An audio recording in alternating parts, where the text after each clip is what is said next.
Hi guys, welcome to revision time. आज मैं ला रही हूँ आप सभी के लिए एसएससी एमटीएस एग्जाम 2024 के 11 नवंबर को पूछे गए फर्स्ट शिफ्ट के जीके के क्वेश्चन के एनालिसिस वीडियो। फर्स्ट शिफ्ट में पूछे गए सारे क्वेश्चन हैं जीके और जीएस के, और हर क्वेश्चन के लिए है बहुत सारे एक्स्ट्रा फैक्ट्स जो कि आपको आने वाले हर एग्जाम में हेल्प करेंगे। तो चलिए स्टार्ट करते हैं आज की ये वीडियो। स्टार्ट करने से पहले अगर आप चैनल पर पहली बार आए तो चैनल को सब्सक्राइब कर लें, क्योंकि जितने भी एग्जाम आने वाले हैं आप सभी को यहाँ एनालिसिस वीडियो मिलते रहेंगे। और साथ ही अगर आप सभी को ये वीडियो हेल्पफुल लगे तो वीडियो को लाइक भी जरूर कर दें। तो चलिए स्टार्ट करते हैं आज के पूछे गए फर्स्ट शिफ्ट के सारे questions. Question number 1, Khwaja Moinuddin Chishti की दरगाह पर आने वाले पहले सुल्तान कौन थे? इसका आंसर है मोहम्मद बिन तुगलक। ख्वाजा मोइनुद्दीन चिश्ती एक सूफी संत थे। उनका जन्म 1 फरवरी 1143 को सिस्तान या इम्फान प्रांत में हुआ था। ख्वाजा मोइनुद्दीन चिश्ती को हजरत ख्वाजा गरीब नवाज के नाम से भी जाना जाता है। उनका निधन 15 मार्च 1236 को अजमेर राजस्थान में हुआ था। उनकी दरगाह अजमेर शरीफ में है। अब कुछ इंपॉर्टेंट पॉइंट्स हम जान लेंगे मोहम्मद बिन तुगलक के बारे में। मोहम्मद बिन तुगलक दिल्ली के 18वें सुल्तान थे और उन्होंने 1325 से 1351 तक शासन किया था। मोहम्मद बिन तुगलक को कई नामों से जाना जाता था, जैसे कि द एक्सेंट्रिक प्रिंस और द मैड सुल्तान। सिक्के संबंधी विविध प्रयोगों के कारण ही एडवर्ड टॉमस ने मोहम्मद बिन तुगलक को धनवानों का राजकुमार कहा है। मोहम्मद बिन तुगलक ने दोकानी नामक सिक्के का प्रचलन करवाया। मोहम्मद बिन तुगलक की मृत्यु पर इतिहासकार बदायूनी ने कहा था कि सुल्तान को उसकी प्रजा से और प्रजा को अपने सुल्तान से मुक्ति मिल गई। मोहम्मद बिन तुगलक दिल्ली सल्तनत का बहुत ही महत्वपूर्ण शासक है। इससे एग्जाम में बहुत सारे क्वेश्चन बनते हैं, इसलिए इन सभी पॉइंट्स को आप सब याद रखिएगा। Next question, Hindustan socialist Republic association की स्थापना कब हुई थी? इसका आंसर है 1928 में। 1928 में हिंदुस्तान सोशलिस्ट रिपब्लिक एसोसिएशन की स्थापना दिल्ली में हुई थी। हिंदुस्तान सोशलिस्ट रिपब्लिक एसोसिएशन एक क्रांतिकारी संगठन था जिसकी स्थापना 1928 में नई दिल्ली के फिरोज शाह कोटला में हुई थी। इसके संस्थापक चंद्रशेखर आज़ाद, भगत सिंह, अशफाकुल्ला खान, सुखदेव थापर और जोगेश चंद्र चटर्जी थे। हिंदुस्तान सोशलिस्ट रिपब्लिक एसोसिएशन की क्रांतिकारी गतिविधियाँ थी काकोरी षड्यंत्र, एक ट्रेन डकैती थी ये, जॉन सैंडर्स की हत्या, सेंट्रल असेंबली बॉम्बिंग केस। अगर आपने प्रैक्टिस सेट की वीडियो देखी है तो आपको इस क्वेश्चन का आंसर पता होगा। काफ़ी बार मैंने इस क्वेश्चन को लिया है और आप सभी को एक्सप्लेन किया है। चलिए अब अगला प्रश्न देखते हैं। केरल और कर्नाटक में गर्मियों के आसपास होने वाली मानसून पूर्व वर्षा को क्या कहते हैं? इसका आंसर है मैंगो सावर या फिर आम्र वर्षा। मानसून पूर्व वर्षा को अक्सर आम्र वर्षा कहा जाता है, जिसमें हल्की बारिश से लेकर गरज के साथ भारी बारिश शामिल होती है। आम्र वर्षा आमतौर पर मार्च से अप्रैल के बीच होती है। आम्र वर्षा केरल और कर्नाटक के कुछ हिस्सों में होती है। यह बारिश आमों को जल्दी पकने में मदद करती है। आम्र वर्षा बंगाल की खाड़ी के ऊपर गरज के साथ होने वाले तूफान की वजह से होती है। आम्र वर्षा दक्षिण भारत के आम की खेती करने वालों के लिए अहम होती है। आम्र वर्षा से आम पेड़ों से समय से पहले नहीं गिरते। नेक्स्ट क्वेश्चन, वत्स महाजनपद की राजधानी क्या थी? इसका आंसर है कौशाम्बी। वत्स महाजनपद की राजधानी कौशाम्बी थी। यह शहर यमुना नदी के किनारे बसा था और आधुनिक समय के प्रयागराज इलाहाबाद के पास है। वत्स महाजनपद गंगा नदी के दक्षिण में स्थित था। वत्स महाजनपद के सबसे प्रसिद्ध शासक उदयन थे। उदयन की मृत्यु के बाद अवंती महाजनपद ने वत्स को हड़प लिया था। प्राचीन भारत के 16 महाजनपद थी। इन सभी 16 महाजनपदों की हम राजधानी की एक बार रिवीजन कर लेंगे, क्योंकि इन महाजनपद की जो राजधानी है उससे एग्जाम में बहुत सारे क्वेश्चन पूछे जाते हैं। न सिर्फ एसएससी एमटीएस के एग्जाम में, बल्कि जो लोग बीपीएससी की तैयारी करते हैं उनके लिए भी ये क्वेश्चन बहुत ही इंपॉर्टेंट है। तो चलिए एक बार जान लेते हैं 16 महाजनपद के सभी राजधानी। मगध की राजधानी थी राजगृह, जिसे गिरिब्रिज भी कहा जाता है। ये बहुत ही ज़्यादा इंपॉर्टेंट है। वज्जी की वैशाली, चेदी शक्तिमती, कुरु की इंद्रप्रस्थ, काशी की वाराणसी, वत्स कौशाम्बी, कोसल श्रावस्ती अयोध्या, मत्स्य विराटनगर, पंचाल अहिछत्र कंपिल्य, मल कोशावती, अवंती उज्जैन और महिष्मती, सूरसेन मथुरा, कंबोज हाटक, अस्मक पोतन, गांधार तक्षशिला। ये सभी महाजनपद और उनकी राजधानी के नाम आप सभी को याद रखने हैं। इनसे क्वेश्चन अक्सर एग्जाम में पूछे जाते हैं। नेक्स्ट क्वेश्चन, सानिया मिर्जा की आत्मकथा का नाम क्या है? इसका आंसर है एस अगेंस्ट ऑड्स। इस क्वेश्चन का आंसर आप सभी को पता ही होगा। काफ़ी बार आप सभी ने पढ़ा होगा, मैंने काफ़ी बार एक्सप्लेन किया हुआ है। तो चलिए एक बार फिर से रिवीजन कर लेते हैं कुछ इंपॉर्टेंट बुक्स की। अनब्रेकेबल मैरी कॉम की पुस्तक है, playing to win Saina Nehwal, an accustomed earth Jhumpa Lahiri, no holding back Michael Holding. ये वेस्ट इंडीज के फास्ट बॉलर हैं। Mrs funny bones, Twinkle Khanna, the seven science of being a mother, Tahira Kashyap Khurrana, social harmony, Narendra Modi, the living mountain, Amitabh Ghosh, Karma Yoddha Granth, Amit Shah, elephant in the womb, कल्कि Koechlin. Your best day is today, Anupam Kher, the test of my life from cricket to cancer and back, Yuvraj Sen, long walk to freedom, Nelson Mandela, fearless governance, Kiran Bedi, playing it my way, Sachin Tendulkar.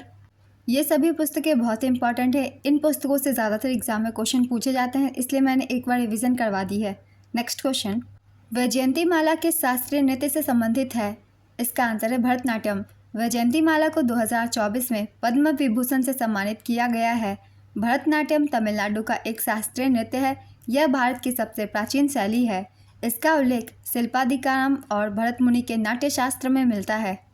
ये मूलतः सादीराटम तथा थेवरटम के नाम से भी जाना जाता है। भरतनाट्यम नृत्य को एकाहारे के रूप में जाना जाता है, जहां एक नर्तक एक ही प्रदर्शन में कई भूमिका निभाता है। अलारिपु, जाति, स्वरम, शब्दम, वर्णम भरतनाट्यम के कुछ तत्व हैं। भरतनाट्यम के कुछ प्रमुख कलाकारों के नाम हैं। इनसे एग्जाम में क्वेश्चन अधिकतर पूछे जाते हैं, इसलिए एक बार रिविजन कर लेंगे। सोनल मानसिंह, स्वप्न सुंदरी, रोहिंटन कामा, बाला सरस्वती, अलारमेल वल्ली, मृणालिनी साराभाई, मल्लिका साराभाई, वैजयंतीमाला, रुक्मणी देवी, लैला सैमसन, पद्म सुब्रमण्यम।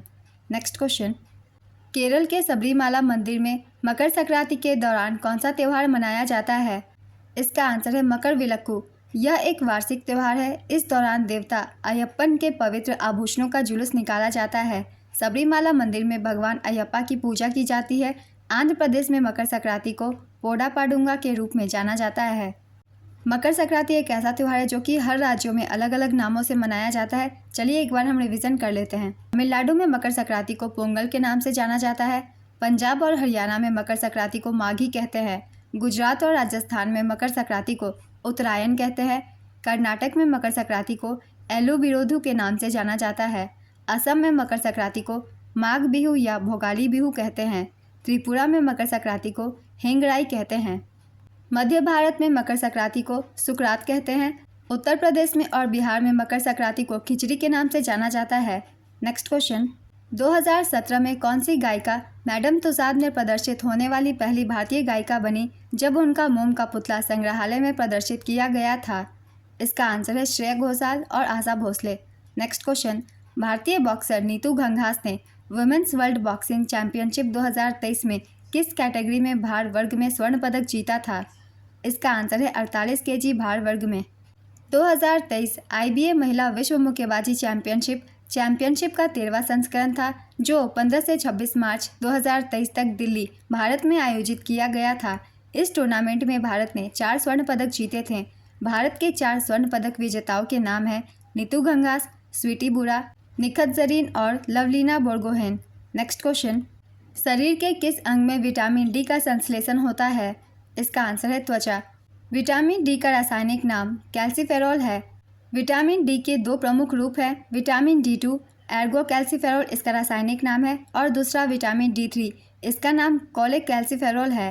विटामिन डी वसा में घुलनशील विटामिन है। ये क्वेश्चन हमें याद रखना है। विटामिन डी जल में नहीं बल्कि वसा में घुलनशील है।